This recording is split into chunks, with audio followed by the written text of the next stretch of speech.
বৈচিত্র্যের কথা বলেছেন আবার 50 বছরের আগে। বইমেলা প্রাঙ্গণ তো পার্মানেন্ট হয়েই গেছে এই জায়গাটা। বৈচিত্র্য বলেছে জগন্নাথ ধামের মতো, মহাকাল ধামের মতো, দুর্গা অঙ্গনের মতো। ও তো অনেক করে দিয়েছে সব। দক্ষিণেশ্বরে তো কুশল বসে আছে, স্কাইওয়াক থেকে শুরু করে কালীঘাট থেকে শুরু করে সবই করে দিয়েছে। স্বামী বিবেকানন্দের বাড়ি থেকে শুরু করে, নিবেদিতার বাড়ি থেকে শুরু করে, কঙ্কালীতলা থেকে শুরু করে, একেবারে ফুল্লোরা থেকে শুরু করে, তারাপীঠ থেকে শুরু করে, কিছু বাকি রাখিনি। জলপেশ শিব মন্দির থেকে শুরু করে শিব, আমার সব মুখস্থ আছে। আমি এখন এতটা মুখস্থ বলবো না, আপনারা বিরক্ত হবেন।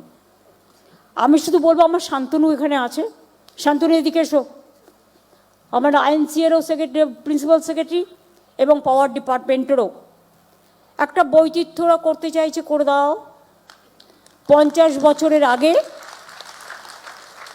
আইডিয়াটা আমি একটা স্কেচ করছিলাম, কিন্তু আমার টাইম হয়নি করা। বই দিয়ে করতে হবে, বই দিয়ে আমি জাস্ট একটা রাফ স্কেচ করছিলাম। পুরোটাই বই দিয়ে হবে।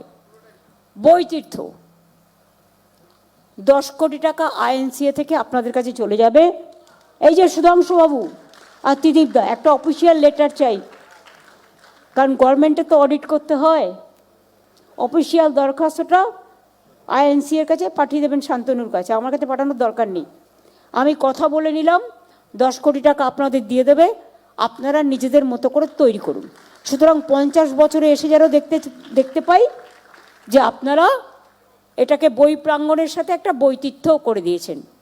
এইটুকুই বলার।